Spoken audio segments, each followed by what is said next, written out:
Hello everyone, I am Rupal Sharma, Faculty of History at Bodhagur IS Academy. So recently APSC mains exam হৈ গল. তো mains exam GS paper 1. তো মই GS paper 1 খন তোমালোকৰ মই discuss কৰি আছো GS paper 1.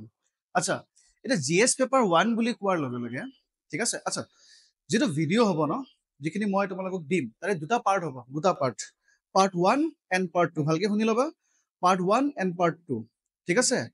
তো মই ডিসকাস কৰিম জিএস পেপাৰ 1, বাট জিএস পেপাৰ 1ত যদি আমি চাব যাওঁ ন, তাত তিনটা ক্যাটেগৰি আছে।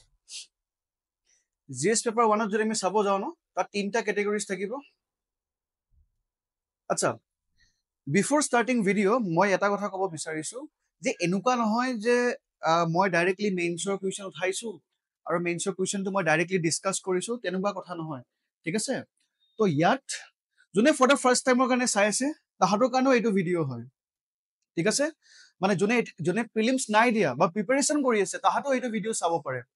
যোনে প্ৰিলিমছ দিব বা প্ৰিলিমছ নাই দিয়া বা যোনে মেইনছ দিলে, যোনে এইবাৰ এটেম্প কৰিলে, ফাৰ্ষ্ট এটেম্প হওক বা ছেকেণ্ড এটেম্প হওক, চবৰ কাৰণে এইটো ভিডিঅ'জ হয়। তো আমি যদি চাব যাওঁ ইয়াত ভিডিঅ'টো তোমালোকে প্ৰিলিমছ দিয়া হওক বা মেইনছ এইবাৰ দিলে তাহাঁতে চবে চাব পাৰে। মই এনেকে বনাইছো ভিডিঅ'টো যাতে চবে চাব পাৰে। এনেকুৱা নহয় যে মেইনছৰ কুৱেশ্যনখিনি মই আনিছো, এনচাৰখিনি মই দি দিছো, তোমালোকে চাই গ'লে হ'ল, তেনেকুৱা নহয়। মই অভাৰঅল গোটেইখিনি মই এনালাইচিছ কৰি দিম যাতে বহুত ছেকশ্যনৰ সুবিধা হয়, ঠিক আছে। তো আমি যদি চাব যাওঁ জিএছ পেপাৰ 1, ঠিক আছে। যদি জিএছ পেপাৰ 1ৰ কথা যদি আমি কওঁ তেতিয়াহ'লে জিএছ পেপাৰ 1ত টোটেল কিমান মাৰ্কছ থাকিব? 250 মাৰ্কছ। মই ক'লো নহয় একদম বেছিকৰ পৰা মই কৈ যাম, বেছিক এডভান্স বহুত থাকিব, ঠিক আছে। তো জিএছ পেপাৰ 1ত টোটেল মাৰ্কছ থাকিব তোমাৰ 250 মাৰ্কছ। কিমান আৱাৰ হ'ব? 3 আৱাৰ্ছ, ঠিক আছে। 250 মাৰ্কছ 3 আৱাৰ্ছ।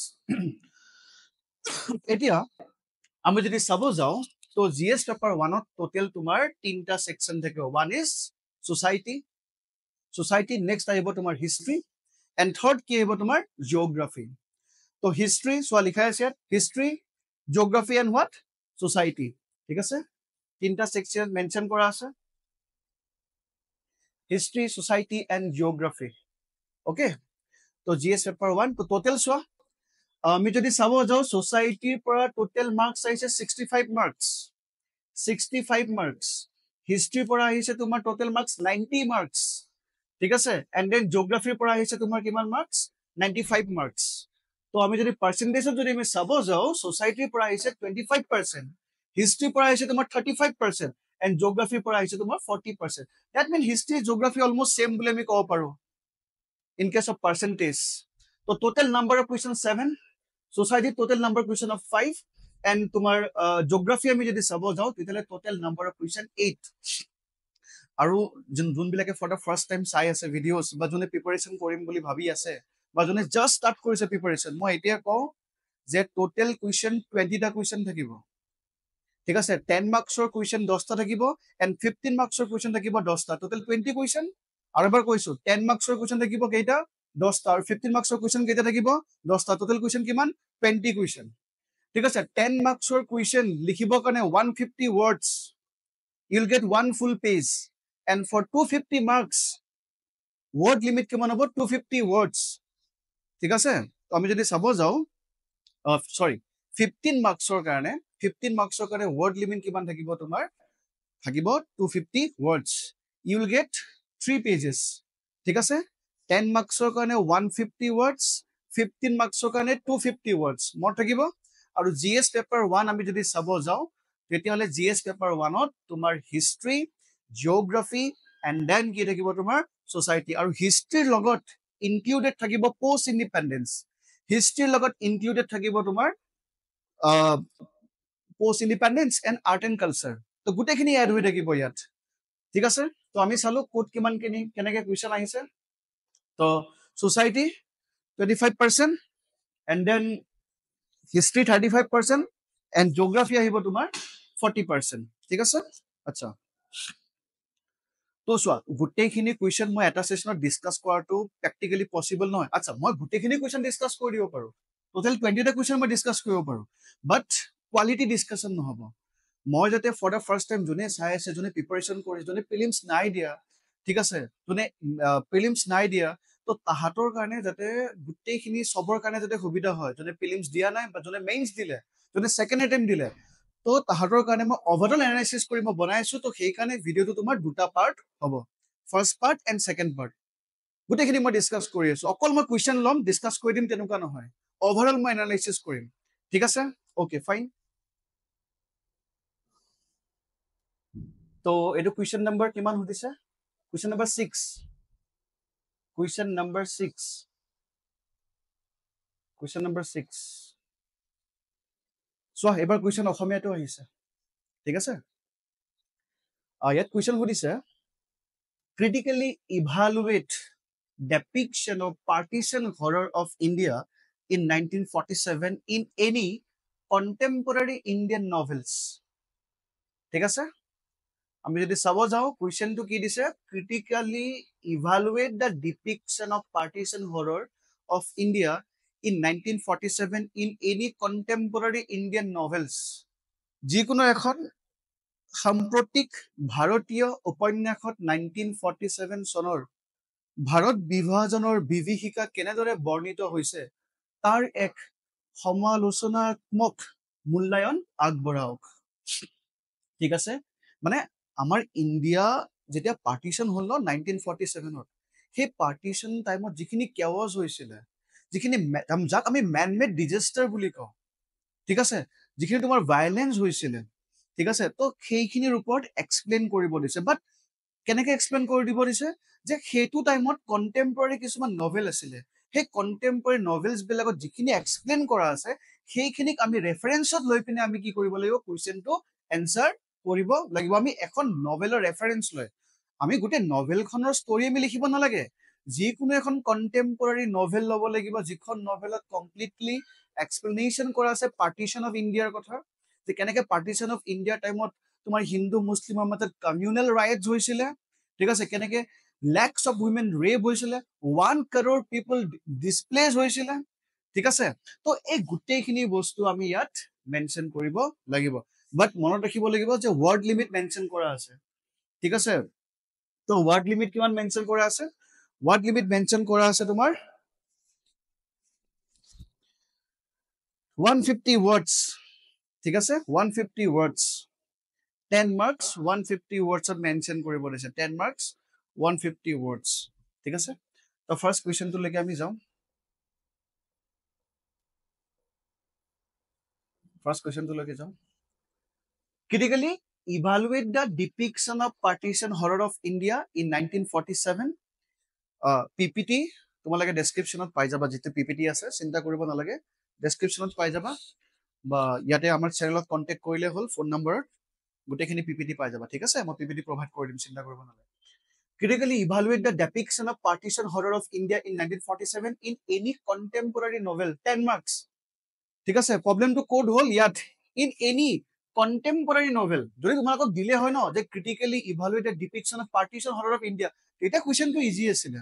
বাট তাত মেনশ্যন কৰি দিলে ন যে ইন 1947 ইন এনি কণ্টেম্পৰাৰী নভেল, ঠিক আছে। চোৱা, আমি যদি চাব যাওঁ এই কুৱেশ্যনটোত, আচ্ছা ফাৰ্ষ্ট আমি অলপ পাৰ্টিশ্যন অফ ইণ্ডিয়াৰ কথা আমি চাই লওঁ ভালকে। পাৰ্টিশ্যন অফ ইণ্ডিয়া, ঠিক আছে, মই অলৰেডি ক'লো যে অকল মেইন স্পেচিফিক নহয়, ইয়াত যোনে for the first time preparation কৰি আছে, যোনে নেক্সট প্ৰিলিমছ দিব, তাৰপিছত মেইনছ দিব, চবৰ কাৰণে এইটো ভিডিঅ' হয়। অভাৰঅল এনালাইচিছ কৰা হৈছে। অলৰেডি মই কৈছো যে APSC এনেকুৱা নহয় যে আমি অকল প্ৰিলিমছৰ কাৰণে প্ৰিপেৰেশ্যন কৰিম, মেইনছৰ কাৰণে প্ৰিপেৰেশ্যন কৰিম, একেলগে গোটেইখিনি বস্তু লৈ যাব লাগিব, ঠিক আছে। তো চাবা ইয়াত কি কৈছে, পাৰ্টিশ্যন অফ ইণ্ডিয়া 1947। আচ্ছা, পাৰ্টিশ্যন কেনেকে হ'ল মই অলপ বুজাই দি আছো, ঠিক আছে। পাৰ্টিশ্যন কেনেকে হ'ল মই শ্বৰ্টলি মই বুজাই দি আছো, শুনিবা। ইয়াত আমি যদি চাব যাওঁ,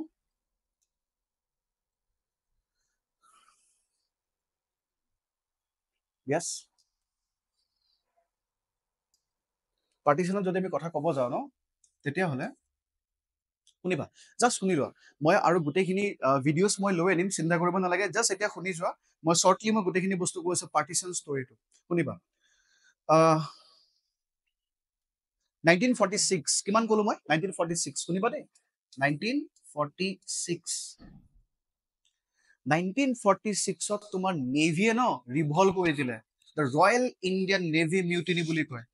ঠিক আছে তো নেভিয়ে কি কৰিলে ৰিভল্ভ কৰিলে কেতিয়া কৰিলে 1946ত 1946ত যেতিয়া নেভিয়ে ৰিভল্ভ কৰিলে ন তেতিয়া এটা ক্লিয়াৰ কাট মেছেজ গুচি গ'ল যে ব্ৰিটিছ বিলাকৰ দিন লাহে লাহে কি হৈ গ'ল তাহাঁতৰ খতম হৈ গ'ল দিন যে ফাইনেল কফিন ঠিক আছে final coffin in the British Raj বুলি আমি কাক ক'ব পাৰো য'ত তোমাৰ নেভিয়ে কি কৰিছিলে ৰিভল্ভ কৰিছিলে 1946 বম্বেৰ পৰা ষ্টাৰ্ট হ'ল ৰিভল্ভ বম্বেৰ পৰা লাহে লাহে লাহে লাহে এক্সপাণ্ড হৈ ক'ত যাব কৰাচী কৰাচীৰ পৰা লাহে লাহে এক্সপাণ্ড হৈ ক'ত যাব কেলকাতা নেভিয়ে যেতিয়া ৰিভল্ভ কৰিলে তেতিয়া লাহেকে আৰ্মিও কৰিব বুজি পালা তো 1946ত ন আমি যদি চাব যাওঁ ইণ্ডিয়ান ৰয়েল নেভিয়ে মিউটিনি কৰিছিল আমি যদি চাব যাওঁ 1857ত চিপাহীজ বিলাকে মিউটিনি কৰিছিল বাট 1857 আৰু 1946ৰ আৰ্মিৰ মাজত হিউজ ডিফাৰেঞ্চ আছে ঠিক আছে ইণ্ডিয়ান আৰ্মি দুখনকে ৱাৰত পাৰ্টিচিপেট কৰিছে ৱৰ্ল্ড ৱাৰ 1 আৰু ৱৰ্ল্ড ৱাৰ 2ত তো নেভিয়ে যেতিয়া মিউটিনি কৰিলে ন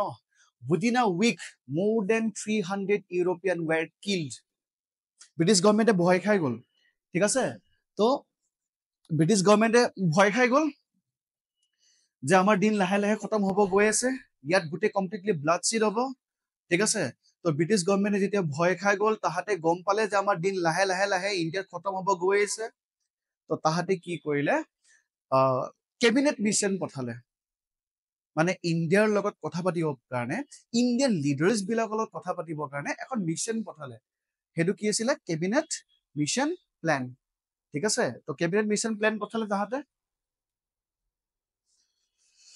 এক মিনিট ৰবা হা মই কৈ আছিলো যে 1946ত তোমাৰ ৰয়েল ইণ্ডিয়ান নেভিৰ কি হৈছিলে মিউটিনি হৈছিল ঠিক আছে ৰয়েল ইণ্ডিয়ান নেভিৰ মিউটিনি হ'ল তো ৰয়েল ইণ্ডিয়ান নেভিৰ যেতিয়া মিউটিনি হ'ল হোৱাৰ পিছত ব্ৰিটিছ গভৰ্ণমেণ্টে ক্লিয়াৰ কাট মেছেজ পাই গ'ল যে তাহাঁতৰ দিন লাহে লাহে লাহে কি হৈ গ'ল খতম হৈ গ'ল তো ইণ্ডিয়ান লিডাৰ্ছ বিলাকৰ লগত কথা পাতিবৰ কাৰণে তাহাঁতে কি কৰিলে কেবিনেট মিছন পঠালে cabinet mission recently our respected CM sir Himanta Biswa Sharma sir cabinet mission কথা এটা মেনশন কৰিছিল যেতিয়া আই থিংক ডিব্ৰুগড় নে কোট গান্ধীৰ মূৰ্তি এটা ভাঙিছিলে মিন্স মূৰ্তিটো গুচাই পিনে বেলেগ কিবা কনষ্ট্ৰাকচন কাম কৰিছিলে তো তেতিয়া গান্ধীজীৰ অসমৰ প্ৰতি যিটো কন্ট্ৰিবিউশন তো কেবিনেট মিছনৰ কথা মেনশন কৰিছিলে যিয়ে নহওক সেইটো টপিক পিছত চোৱা যাব বাৰু তো কেবিনেট মিছনত কি কৰিলে তোমাৰ ব্ৰিটিছ গভৰ্ণমেণ্টে কিছুমান প্ৰপ'জেল দিলে ইণ্ডিয়াক প্ৰপ'জেল দিলে আৰু সেই প্ৰপ'জেল আমি যদি চাব যাওঁ ন তাত তোমাৰ কনষ্টিটুৱেণ্ট এছেম্বলিৰ কথা ক'লে কনষ্টিটুৱেণ্ট এছেম্বলি ফৰ্ম হ'ব বুলি ক'লে যে ইণ্ডিয়াৰ কাৰণে কনষ্টিটুৱেণ্ট এছেম্বলি ফৰ্ম হ'ব আৰু কনষ্টিটুৱেণ্ট এছেম্বলি কাম কি হয় to make the constitution for India okay আচ্ছা তো বহুতকেইটা প্ৰপ'জেল আছিলে যিহেতু আমি কেবিনেট মিছনত আমি এক্সক্লুচিভ ক্লাছ নাই কৰা তো আমি যদি চাব যাওঁ যিটো ছেকেণ্ড মষ্ট ইম্পৰ্টেণ্ট পইণ্ট আছিলে ৰিজেকশ্যন অফ পাকিস্তানক ৰিজেক্ট কৰিলে যে পাকিস্তান ক্ৰিয়েট হ'ব বুলি নক'লে শুনিবা ক্ৰিপছ মিছন হওক 1942ত আহিছিলে ঠিক আছে দেন তোমাৰ ক্ৰিপছ মিছনৰ আগত আমি যদি চাব যাওঁ আগষ্ট অফাৰ 1940 আগষ্ট অফাৰ হওক বা ক্ৰিপছ মিছন হওক বা ৱেভেল প্লেন হওক বা কেবিনেট মিছন হওক কোনো এখন প্লেনতে ক্ৰিয়েশ্যন অফ পাকিস্তানৰ কথা মেনশ্যন কৰা নাই ক্ৰিয়েশ্যন অফ পাকিস্তানৰ কথা যদি মেনশ্যন কৰা আছে অনলি ক'ত মেনশ্যন কৰা আছে সেইটো হ'ল তোমাৰ মাউণ্ট বেটেন প্লেন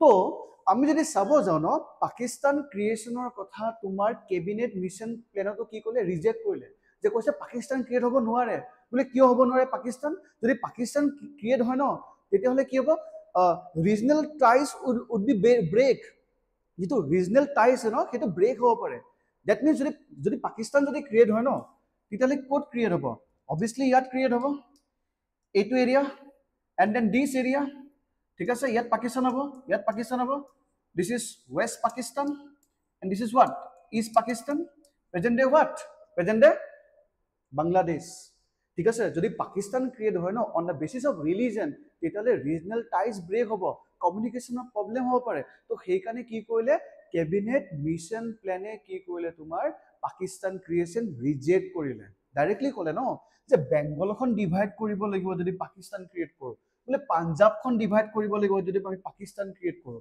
তো ডিভিজন কৰা means what regional tie break হ'বনে নাই আৰু কমিউনিকেশ্যনৰ ইছ্যু হ'বনে নাই ক'ত West Pakistan East Pakistan obviously হ'লে ন আৰে কমিউনিকেশ্যন গেপ হ'ল ন 1947ত কি হ'ল তোমাৰ ইজ পাকিস্তান বিকাম বাংলাদেশ হল নে নাই তো বাট চোৱা ভাই ব্ৰিটিছাৰ্ছ হয় ব্ৰিটিছাৰ্ছে মানে উল্টা কামটো কৰিছে আমাৰ ইণ্ডিয়াত পাৰ্টিশ্যন হ'ব নালাগিছিলে তাত পাৰ্টিশ্যন কৰি দিলে সুদানত য'ত তোমাৰ পাৰ্টিশ্যন হ'ব লাগিলে তাত তোমাৰ একলগ কৰি থৈ গ'ল ঠিক আছে শুনিবা এতিয়া তো মই ফাৰ্ষ্ট কৈছিলোঁ যে ৰয়েল ইণ্ডিয়ান নেভি মিউটিনি হোৱাৰ কাৰণে কি হ'ল তোমাৰ কেবিনেট মিছন পঠালে ইণ্ডিয়ান লিডাৰ্ছবিলাকৰ লগত কথা পাতিবৰ কাৰণে যে ইণ্ডিপেণ্ডেঞ্চ কেতিয়া দিব কেনেকৈ দিব পাকিস্তান হ'বনে নাই ঠিক আছে তো কেবিনেট মিছন প্লেনত প্ৰথম প্ৰপ'জেলটো দিছিলে creation of constituent assembly second proposal দিলে যে rejection of demand for Pakistan যে পাকিস্তান যে ক্ৰিয়েট হ'ব তাৰ ডিমাণ্ডটো কি কৰিলে ৰিজেক্ট কৰিলে বাট শুনিবা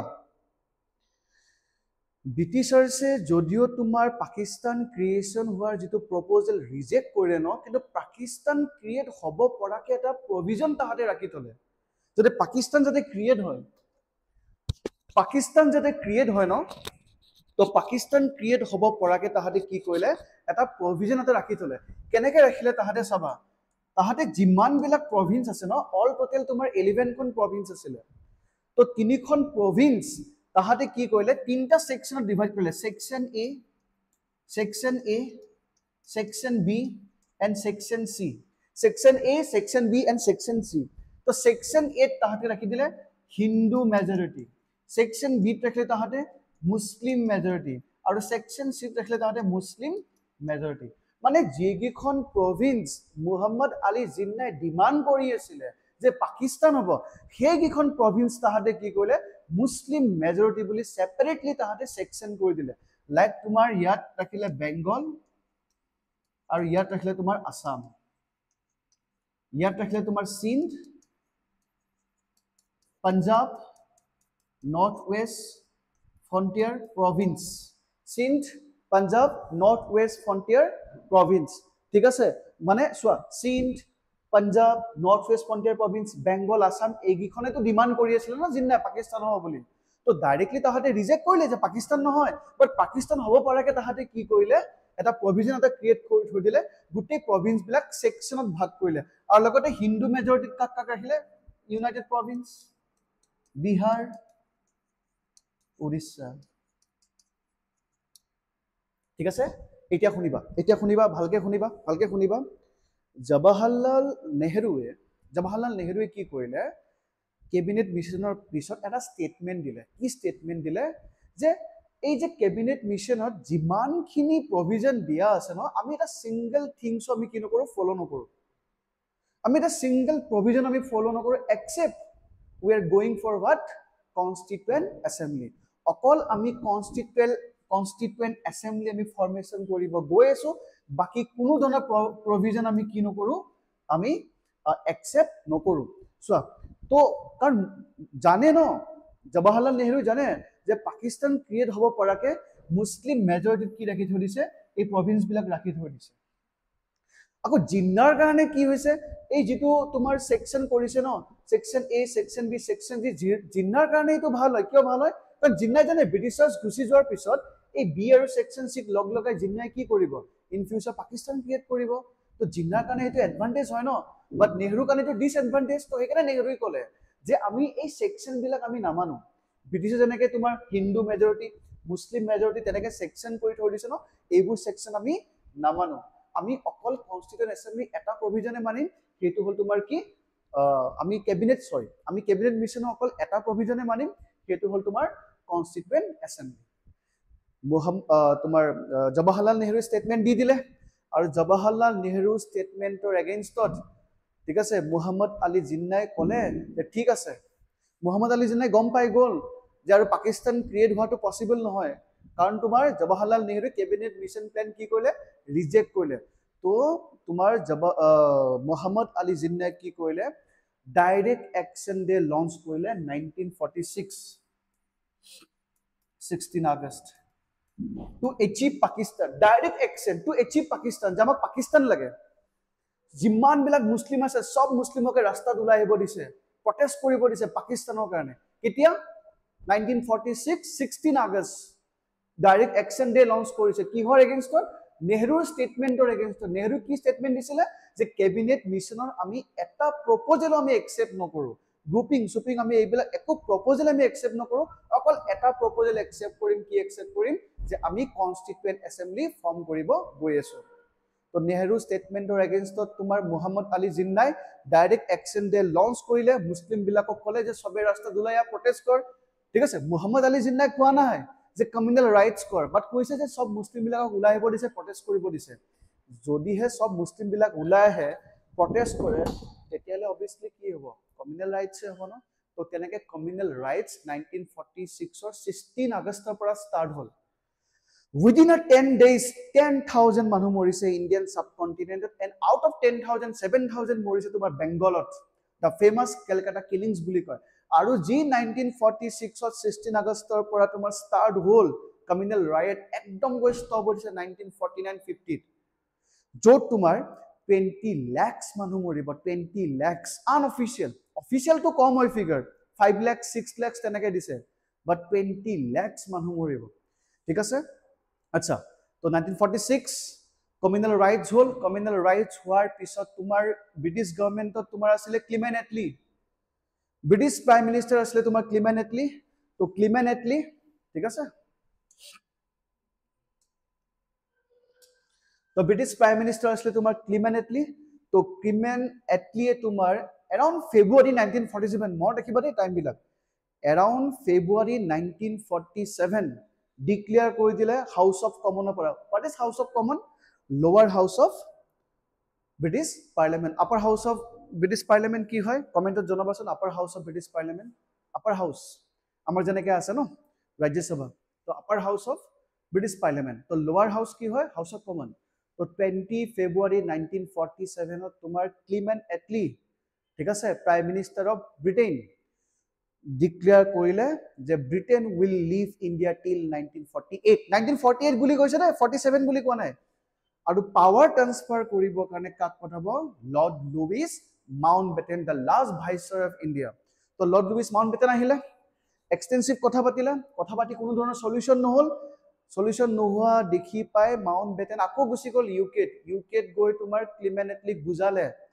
যে ইমানেই বেছি কমিউনেল ভায়োলেন্স হৈ আছে ন আমি 1948 লৈকে আমি ৰখিব নোৱাৰো কোনো পাৱাৰে নাথাকিব পাৱাৰ ট্ৰান্সফাৰ কৰিবৰ কাৰণে ইমান বেছি কমিউনেল ভায়োলেন্স হৈ আছে আৰু বুজালে যে ব্ৰিটিছে য'ত য'ত ৰুল কৰিছে য'ত য'ত কলনি বনাইছিলে যিবোৰ কলনি ডিকলনাইজ কৰি গ'ল তাত সবতে কেওস হৈছে আৰু ইণ্ডিয়াটো সেম হ'ব গৈ আছে এৰাউণ্ড 2 lakhs মানুহ মৰিলে আমি যদি 1948 লৈকে যদি ৱেইট কৰো ন আৰু বহুত বেছি মানুহ মৰিব আৰু গোটেই ৰেসপন্সিবিলিটি কোন হ'ব ব্ৰিটিছ গভৰ্ণমেণ্ট তো ক্লিমেণ্ট এটলি বুজালে আমি অতি সোনকালে পাৱাৰ কি কৰিব লাগিব ট্ৰান্সফাৰ কৰিব লাগিব মাউণ্টবেটেন আহিল ইণ্ডিয়া 3rd জুনত মাউণ্টবেটেনে কি কৰিলে এখন প্ল্যান বনালে আৰু বিফৰ 3rd জুন মাউণ্টবেটেনে যিমান বিলাক ইণ্ডিয়ান লিডাৰ আছে সবৰ লগতে কথা পাতিলে আৰু ইণ্ডিয়া পাকিস্তান যে বেলেগ বেলেগ হ'ব পাৰ্টিশন হ'ব তাৰ যিটো প্ল্যান আছে প্ল্যানটো ফৰ্মুলেট কৰিলে যাক আমি 3rd জুন প্ল্যান বুলি কওঁ ঠিক আছে আৰু মাউণ্টবেটেন প্ল্যানত মুসলিম লিডাৰ্স বিলাকো তোমাৰ ইয়েস ক'লে আৰু ইণ্ডিয়ান নেশনেল কংগ্ৰেছৰ লিডাৰ্স বিলাকো ইয়েস ক'লে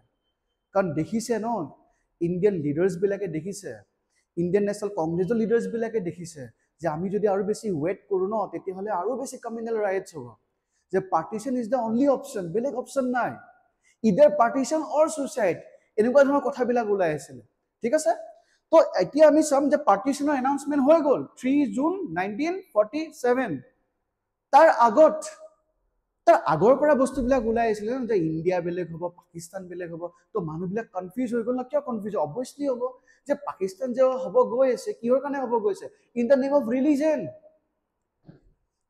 name of religion Pakistan form হ'ব গৈ আছে যে যিমানখিনি মুছলিম আছে ন তাহাঁতে ভাবিলে যে আমাৰ কাৰণে এখন সেপাৰেট কান্ট্ৰি ফৰ্ম হৈছে পাকিস্তান তো আমি কি ইয়াত থাকো নে পাকিস্তান যাওঁ আমি যদি ইয়াত থাকো আমাৰ কি হ'ব বা পাকিস্তানত যিখিনি তোমাৰ হিন্দু আছিলে ঠিক আছে বা ইষ্ট বেংগলত যিখিনি হিন্দু আছিলে তাহাঁতে ভাবিলে যে আমাৰ ইয়াত ৰাইটছ কি হ'ব তো গোটেই কেওস হৈ গ'ল ন তো তাৰ ওপৰত তোমাৰ এখন নভেল লিখা গৈছে আৰু সেই নভেলখনৰ নাম হ'ল তোমাৰ খুশবন্ত সিং ট্ৰেইন টু পাকিস্তান ঠিক আছে আ train to Pakistan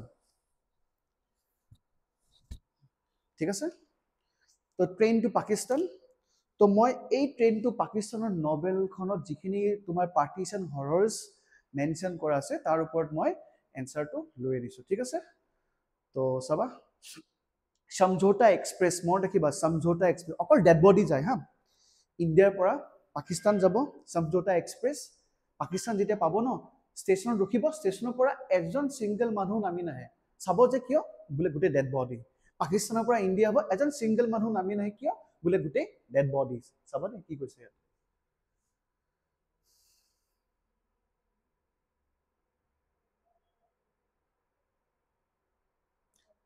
Partition of India. The partition of India, in its most basic form, is a story of unprecedented human displacement and forced migration. About 6 million non-Muslim move out from what had become West Pakistan, and another 6 million Muslim move out from the Indian part of Punjab, Delhi, etc. into West Pakistan. In the east, an estimated 2 million non-Muslim move out of the East Bengal, Pakistan, and later in 1950, another 2 million non-Muslim move into West India, that is Bengal. Move into West, ঠিক আছে? তো বেংগললৈকে and later in 1950 another 2 million non-Muslim move into West, ঠিক আছে? In the East, an estimated 2 million non-Muslim move out of East Bengal, and the later in 1950 another 2 million non-Muslim move into West, ঠিক আছে? More rakhiba. The estimate of those killed has varied from kiman dise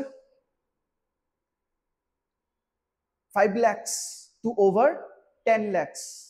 The generally accepted figures stand at around 5 lakhs. Ekini estimate dise so. The partition of India diagram kon sai loba tumaloke. ঠিক আছে? আজাদী কা অমৃত মহোৎসৱৰ পৰা সোৰ্সটো লোৱা হৈছে চাই লবা এইখিনি ঠিক আছে কিমানখিনি কিল হৈছে ইয়াত বেলেগ বেলেগ সোৰ্সত বেলেগ বেলেগ দিয়া আছে 5 lakhs তো অফিচিয়ালি 5 lakhs ধৰিব পাৰো so the killing start on 4 March 1947 4 March 1947 police opened fire on a procession mainly of Hindus and Sikh. By the morning of March 6, the major towns across Punjab, including Amritsar, Jalandhar, Rawalpindi, Multan, and Sialkot, were up in flames. Communal outbreaks occurred on 6 June 1947 at Jacobabad, 17 December 1947 in Hyderabad, and 6 January 1948 in Karachi, creating a panic among these communities, leading to massive exodus from Sindh. The number of migrants from Sindh in November 1947 was 250,000, which rose exponentially to reach 478,000 in January 1948 and 10 lakhs in June 1948. গোটেইবিলাক ডাটাস বিলাক দিয়া আছে এইবিলাক ডাটাস তোমালোকে যিকোনো এনসাৰত add কৰিব পাৰা ঠিক আছে তো ট্ৰেইন টু পাকিস্তানৰ কথা মেনশন কৰা আছে Train to Pakistan is a historic novel by writer Khushwant Singh published in 1956. It recounts the partition of India in August 1947 through the perspective of Mano Mazra, a fictional border village. মানে এখন মানু মাজৰা বুলি এখন India পাকিস্তানৰ এখন border আছে সেই বৰ্ডাৰৰ ওপৰত তোমাৰ এই নভেলখন লিখা হৈছে ঠিক আছে It talks about how the partition affected a small village where people from all religions and sects once live in harmony. As the refugees flee, they are exposed to constant violence which often crop up when Hindus and Muslims are in close proximity. Muslims are deported on train to Pakistan and Hindus on train to India. Nearly 10 millions in total, but within weeks, almost a million are already dead. So, মই এখন লৈছো যিকোনো এখন novel ল'ব দিছে ন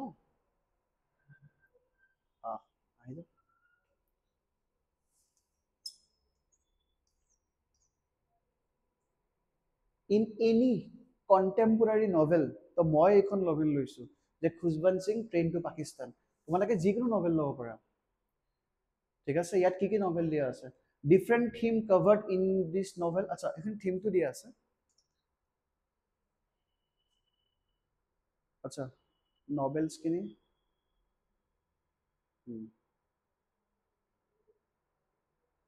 আচ্ছা বেলেগ বেলেগ নভেলস বিলাক মই কৈছো কি কি হয় আচ্ছা থিম বিলাক সোয়া different themes covered in this novel include morality religious persecution, mob rule, corruption, national identity and displacement. ঠিক আছে?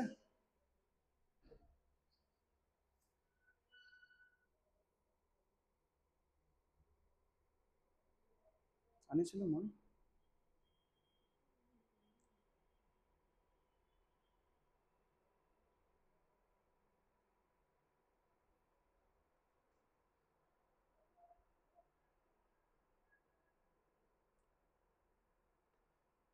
আচ্ছা, তো মই যেটো কথা ক'ব বিচাৰিছিলো তোমালোকক, ইয়াত বেলেগ নভেলছবিলাক যদি আমি চাব যাওঁ, চোৱা এইটো হৈ গ'ল। তো এতিয়া আমি কুৱেশ্যনটো কেনেকৈ লিখিম চোৱা, তাহলে ফেক্টছবিলাক চাই ল'বা দেই। মই যিমানখিনি পাৰোঁ পিপিটিটো দিয়া আছে, তোমালোকে ফেক্টছবিলাক চাই ল'বা। চ' কুৱেশ্যনটো আমি কেনেকৈ লিখিম, ইয়াত দিয়া আছে পাৰ্টিশ্যন অফ ইণ্ডিয়াৰ কথা মেনশ্যন কৰা আছে, ক'ত কেনেকৈ কি হৈছিলে, কিমান কি মাইগ্ৰেশ্যন হৈছিলে। অভাৰঅল আমি যদি চাব যাওঁ ন, 20 lakhs পিপল মৰিছে। এনে নাই মৰা, মানে মানুহ কাটা মাৰা কৰি মৰিছে 20 lakhs পিপল। ঠিক আছে, তো 2 lakhs women ৰেপ হৈছে, 2 lakhs women ৰেপ, 1 crore পিপল ডিছপ্লেচ হৈছে, নিজৰ ঘৰেৰে বেলেগ এটা ঘৰত যাব লগা হৈছে, নিজৰ ঘৰেৰে বেলেগ এখন জেগাত যাব লগা হৈছে, নিজৰ প্ৰপাৰ্টি এৰি যাব লগা হৈছে। গোটেইবিলাক ফেক্টছ ইয়াত মেনশ্যন কৰা আছে, তোমালোকে প্লিজ ৰেফাৰ কৰিবা। এতিয়া মই যদি চাব যাওঁ ন, এনচাৰটো আমি কি লিখিম চোৱা।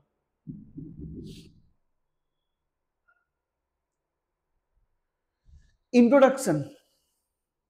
Briefly discuss the partition of India in 1947. Discuss কৰিব লাগে যে পাৰ্টিশ্যনৰ টাইমত কি কি হৈছিলে। As it has been asked to depict the situation referring to a contemporary novel, we can take up the novel by Khushbant Singh, Train to Pakistan. তো মই Khushbant Singh, Train to Pakistan ললো। তোমালোকে যদি বিচাৰা ন, other novel based on the partition of India are Shadow Lines by Amitav Ghosh, The Other Side of Silence by Urvashi Bhutalia, and The Great Partition by Yasmin Khan. তো তোমালোকে যি লোৱা ল'ব পাৰা নভেল। তো অকল যে তোমাৰ ট্ৰেইন টু পাকিস্তানে ল'বা, এইখন মোষ্ট ফেমাছ হয়। ঠিক আছে, তো মই সেইকাৰণে ট্ৰেইন টু পাকিস্তান লৈছোঁ। ঠিক আছে, তো ইন্ট্ৰডাকশ্যনত জাষ্ট পাৰ্টিশ্যন অফ ইণ্ডিয়াৰ কথা মেনশ্যন কৰিবা, অলপ ফেক্টছ দি দিবা, আৰু নভেলখনৰ কথা মেনশ্যন কৰিবা, যিখন নভেল তোমালোকে উঠাবা। ঠিক আছে, নেক্সট মেইন বডিত কি আহিব, discuss the prominent theme that is horrors of partition covered in the novels, also' use bullet point to highlight the other themes covered in the novel. For example, morality, religious persecution, corruption, এইবিলাক বস্তু আমি নভেলখনত mention কৰা আছে।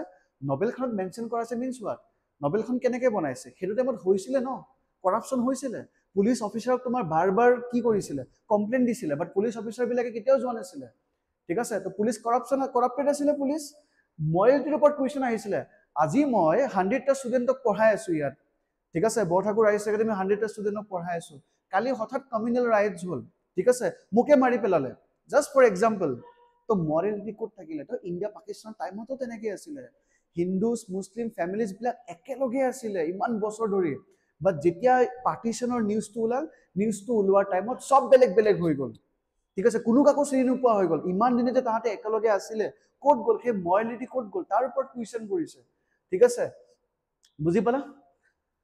And corruption and religious persecution. Conclusion, conclude the answer suitably by making your own observation on the book relevance with the partition horrors of India. ঠিক আছে, তো আমি direct কুৱেশ্যনটো লৈকে আহোঁ। আই হোপ তোমালোকে বুজি পাইছা না পাৰ্টিশ্যনৰ কথাটো, বুজি পালা? কিবা যদি থাকে কুৱেশ্যন থাকে তোমালোকে কমেণ্ট কৰিব পাৰা, মই ৰিপ্লাই দি দিম, চিন্তা কৰিব নালাগে। ঠিক আছে, তো পাৰ্টিশ্যন কেনেকৈ হ'ল কি বুজি পালা? আৰু যদি ছেপাৰেট ভিডিঅ'ছ লাগে তোমালোকে কমেণ্ট কৰিব পাৰা, একদম মই 1940 পৰা মই বুজাই দিম, 1940 পৰা 47লৈকে। ঠিক আছে, চোৱা model answer question number 6, the partition of India in 1947 which, চোৱা ইন্ট্ৰডাকশ্যন দে, the partition of India in 1947 which led to the creation of 2 independent states was a culmination of several events during the Indian national movement, mostly attributed to the British divide and rule policy. Partition যে হল, main policy কিহৰ policy হয়, divide and rule policy. যেনেকৈ 1905ত বেংগলখন divide কৰিল on the basis of religion, টাৰ্জানে বেংগলখন ডিভাইড কৰিলে on the basis of religion. Hindu মেজৰিটিৰ কাৰণে ৱেষ্ট বেংগল, মুছলিম মেজৰিটিৰ কাৰণে কি আছিলে ইষ্ট বেংগল। চোৱা in 1947 east Bengal became what east Pakistan হ'ল নে নাই, ঠিক আছে। আৰু ডিভাইড এণ্ড ৰুল পলিচিৰ কথা যদি জানিব আছে ন, এইখন লিষ্টখন চাই ল'বা যে কেনেকৈ ব্ৰিটিছে ডিভাইড এণ্ড ৰুল কৰিছিলে। বাৰ্থ অফ পাকিস্তান 1947 কমপ্লিটলি দিয়া আছে। চিটছ 1909 তোমাৰ ছেপাৰেট ইলেক্টৰেট ইন্ট্ৰডিউচ কৰিছিলে। হোৱাট ইজ ছেপাৰেট ইলেক্টৰেট, যে কেণ্ডিডেট মুছলিম হ'ব আৰু ভোট দিব অনলি মুছলিম। ৰিজাৰ্ভেশ্যনত কি থাকিব, যে কেণ্ডিডেট যদি ছাপ'জ কোনোবা মুছলিম আছে ৰিজাৰ্ভেশ্যনত, ভোট অল ছেকশ্যনে দিব। বাট ছেপাৰেট ইলেক্টৰেটত কি হয়, candidate Muslim, vote only Muslim. আৰু সেই বস্তুটো কি ক্ৰিয়েট কৰিব, ফিলিং অফ ছেপাৰেটিজিম ক্ৰিয়েট কৰিবনে নাই। তো চোৱা 1909 চিটছ ছেপাৰেট ইলেক্টৰেট, দেন 1930 চিটছৰ পিছত কি ওলাই, sprout Muslim League in Allahabad session demand autonomy in Muslim dominated provinces. Iqbal আছিলে হা, Muhammad Iqbal was the president. 1930 plant, প্ৰথমতে seeds, then sprout, then plant. Rehmat Ali, Cambridge graduate, coined the term Pakistan for the first time. ঠিক আছে, ৰেহমত আলীয়ে পাকিস্তান যিটো word আছিলে for the first time কৈছিলে, ঠিক আছে 1933। then 1940 in Lahore session Jinnah demand separate sovereign nation as what, Pakistan, and 1947 birth of Pakistan. but এই গোটেই seats-টো কোনে ৰুলে, 47 যেটো ফ্ৰুট বাৰ্ট অফ পাকিস্তানৰ সিটছটো কোনে দিলে, ব্ৰিটিছ গভৰ্ণমেণ্টে দিলে। কোনটো পলিচিৰ through the, divide and rule policy. জানে ন যে ইণ্ডিয়াখনক আমি যদি ৰুল কৰিব লাগে দুটা ছেকশ্যনৰ মাজত ডিভাইড কৰিব লাগিব, হিন্দু মুছলিমৰ মাজত ডিভিজন আনিব লাগিব। তো ডিভাইড এণ্ড ৰুল পলিচিৰ আণ্ডাৰত ইণ্ডিয়া আৰু পাকিস্তানৰ কি হ'ল, পাৰ্টিশ্যন হ'ল। তো সিটছ কি হয়, ছেপাৰেট ইলেক্টৰেট। মুছলিমবিলাকক ক'লে যে তহঁত ছেপাৰেট হয়, কেণ্ডিডেট বেলেগ, ঠিক আছে, ভোটো বেলেগ দিব। ৰিজাৰ্ভেশ্যনত কি থাকিব, candidate Muslim, vote all section. Separate electorate কি থাকিব, candidate Muslim and vote only Muslim. আৰু এই বস্তুটো কি ক্ৰিয়েট কৰিব, ছেপাৰেটিজিমৰ ফিলিংটো লৈ আনিব, ঠিক আছে। চোৱা divide and rule policy, planting the root of communalism in India, ঠিক আছে।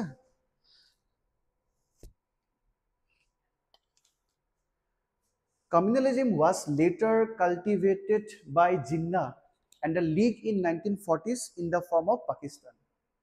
ঠিক আছে, প্যাৰাগ্ৰাফ কৰিবা। This is introduction. Now paragraph, please. Paragraph কৰি লিখিবা। Train to Pakistan is a historical novel by writer Khushbant Singh. It recounts the partition of India in August 1947 through the perspective of Manu Mazra, a fictional border village. This is a story of religious persecution and aftermath of partition horror. So, যিখিনি important line ন মই mark কৰি দিছোঁ। চোৱা এক্সামতো তোমালোকে তেনেকুৱা কৰিবা, important লাইনবিলাক mention কৰিবা আৰু যি সুধিছে সেইটোৱে এনচাৰ দিবা। তোমাক পাৰ্টিশ্যনত কি হৰৰ হৈছিলে সেইটোতো সুধিছে, লগতে তোমাৰ এখন কণ্টেম্পৰাৰী ফিকশ্যনেল নভেলৰ কথা মেনশ্যন কৰিব দিছে। তো সেইটো বাৰ বাৰ আহি থাকিব লাগিব, ঠিক আছে। It recounts the partition of India in August 1947 through the perspective of Manju Mazra, a fictional border village. This is a story of the religious persecution and aftermath of partition horror during the partition of India in 1947. Hindus and Sikhs were made to move to India and Muslims were forced into Pakistan. চাই ল'বা দেই, Hindus বিলাকক তোমাৰ forcefully ক'ত আনিছিলে, ইণ্ডিয়াত, আৰু মুছলিম বিলাকক পাকিস্তানত লৈ গ'ল। ৰিগাৰ্ডলেছ ফেমিলি হিষ্ট্ৰী য'তে নাথাকক, কোনোবা হিন্দু ফেমিলি লাহোৰত আছে 100 বছৰৰ পৰা, যি নহওক 1947ত ক'লৈকে আহিব লগা হ'ল, তোমাৰ ইণ্ডিয়ালৈকে আহিব লগা হ'ল। কোনোবা জম্মুত তোমাৰ মুছলিম ফেমিলি আছে 200 বছৰৰ পৰা, কিন্তু ফ'ৰ্চফুলি ক'ত আহিব লগা হ'ল, পাকিস্তানত আহিব লগা হ'ল। এইখিনি বস্তু বুজি ল'বা, ঠিক আছে। তো সেইটো কথাই কৈছে যে regardless of family history, Muslims are deported on train to Pakistan and Hindu on train to India. Nearly 10 millions in total, but within a week, almost a million are already dead. ঠিক আছে, তো নভেলখনত সেইটো কথাই mention কৰা আছে। যেতিয়া গাঁওখনৰ মাজেৰে সেই যেতিয়া গৈছিলে ন ট্ৰেইনখনত, তো গাঁৱত তোমাৰ মুছলিম ফেমিলি আছিলে, তাহাঁতক মানে প্লেন কৰিছিলে যে সেই মুছলিম ফেমিলিটোক ছাকচেছফুলি ক'ত পঠাব, তোমাৰ পাকিস্তানত পঠাব। বাট কি হ'ল, তাৰ মাজতে ইমান বছৰে একেলগে আছিলে হিন্দু মুছলিম, তাৰ মাজত 2-4জন তোমাৰ ৰং এলিমেণ্টছে কি কৰিছিলে, সেই মুছলিম ফেমিলিক এটেক কৰিব বিচাৰিছিলে সেই গাঁওখনত।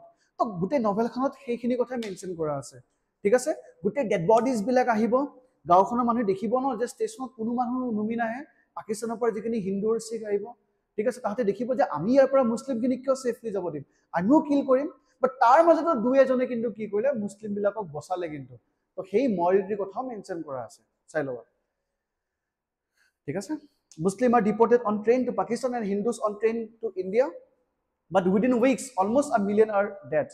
The novel, paragraph koi likhba, the novel, Train to Pakistan deals with numerous themes such as, so মই কৈছো novel খনৰ কথা mention কৰিব লাগিব. Theme বিলাক সব morality. The character of Train to Pakistan grapple with question of morality throughout the novel. গোটেই novel খনত morality কথা mention কৰে. ক'ত গ'ল morality?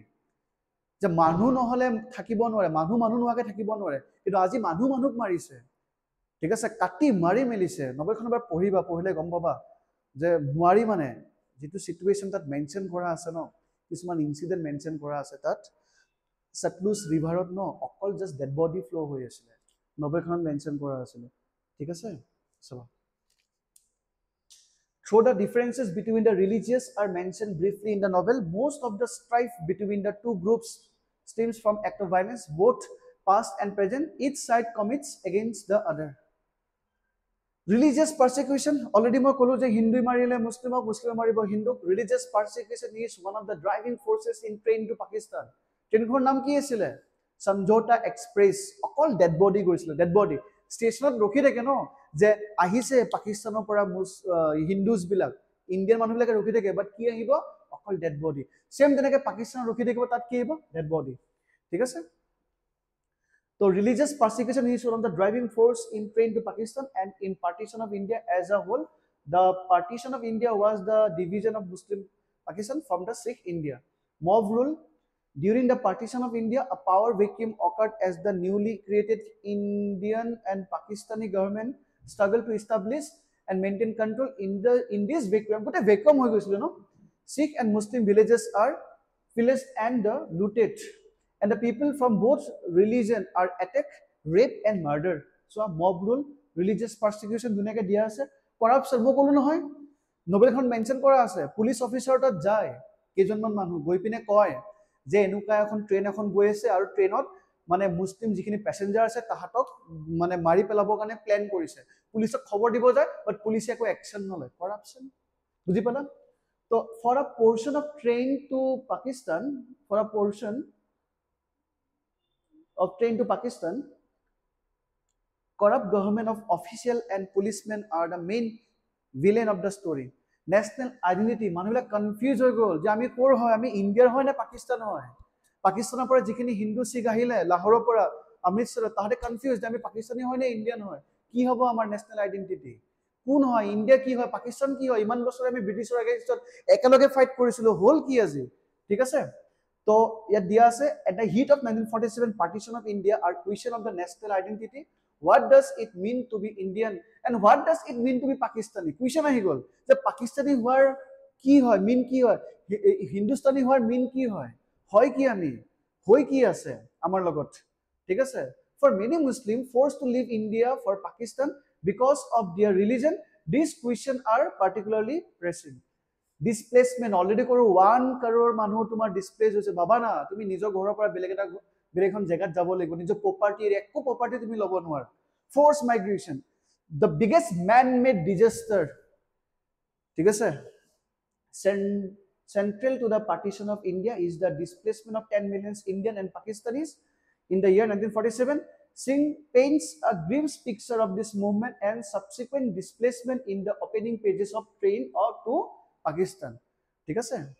The conclusion, the partition caused a large scale, conclusion দিব লাগিব, চোৱা conclusionত কি দিব দিছো মই, conclusionত মই কি দিব দিছো, conclusionত মই কি দিব দিছো, conclude the answer suitably by making your own observation on the book's relevance with the partition horrors of India, ঠিক আছে।